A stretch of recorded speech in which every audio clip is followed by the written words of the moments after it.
Achamoth in the first Apocalypse of James.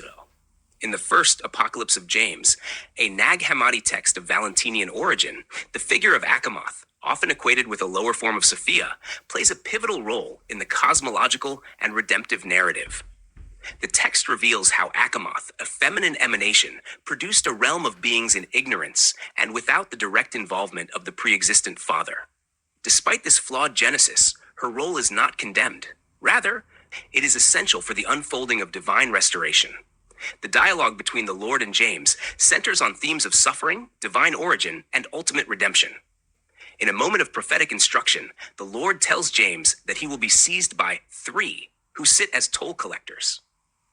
These figures, who take away souls by theft, represent archontic powers that obstruct the soul's ascent. When interrogated by them, James is instructed to assert his origin. I am a son, and I am from the Father, specifically from the Pre-existent Father, and a son in the Pre-existent One. First Apocalypse of James 25:15-20. However, the dialogue takes a notable turn when the question arises concerning the nature of the hostile powers and their origins. James is to respond, they are not entirely alien, but they are from Achamoth, who is the female, and these she produced as she brought down the race from the Pre-existent One. So then they are not alien, but they are ours. 25.34-26.10. This passage acknowledges the paradox of Achamoth's progeny. Although they exist apart from the immediate will of the Father, they are still ontologically linked to the divine realm. The beings she generated are ours because she who is mistress of them is from the Pre-existent One. Though at the same time they are alien because the Pre-existent One did not have intercourse with her when she produced them. 26.10-15. This establishes a key Valentinian concept.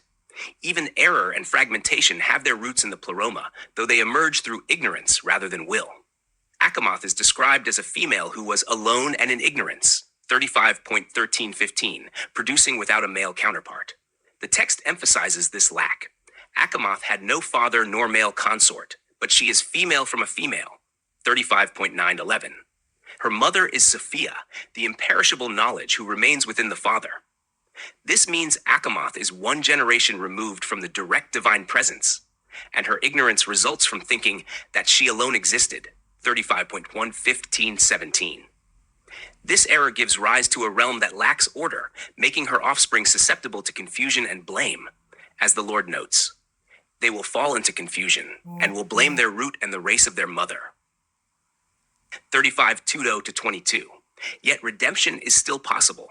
The Lord affirms, I shall call upon the imperishable knowledge, which is Sophia, who is in the Father, and who is the mother of Achamoth, 35.6-9. This invocation of Sophia signifies a return to the original source, a correction of Achamoth's ignorance through knowledge and restoration. The emphasis on lineage, Sophia to Achamoth to the race below, preserves the continuity of being while acknowledging the break that ignorance introduced. The text later identifies Achamoth as translated Sophia and connects her to the redemptive plan. Achamoth, which is translated Sophia, and who the imperishable Sophia is, through whom you will be redeemed, 36.4-10. This dual reference to Sophia, both as Achamoth and as her higher, imperishable counterpart, creates a layered understanding of wisdom. Achamoth is the lower Sophia, whose fall necessitates redemption, while the higher Sophia is the mother and redemptive force through which restoration flows. All sons of him who is receive their salvation through this framework of knowledge, remembrance, and recognition of origin. Later, James marvels at how powerless vessels have become strong by a perception which is in them, 37:20-25.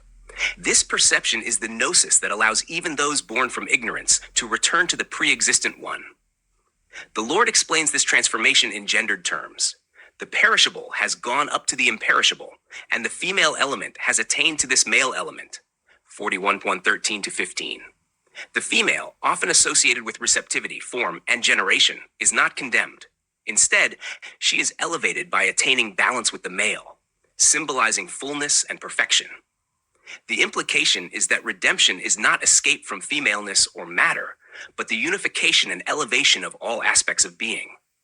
Achamoth, as the mother of the lower order, is the progenitor of flawed yet redeemable beings.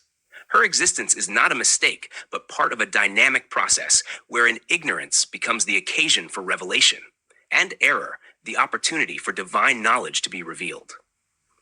In the first apocalypse of James, Achamoth stands as a figure of tension and transformation. Born of a divine mother, but ignorant of her lineage, she brings forth a race that is both estranged and intimately related to the divine. Through Sophia, her mother, the divine calls her back, not to erase her, but to restore her.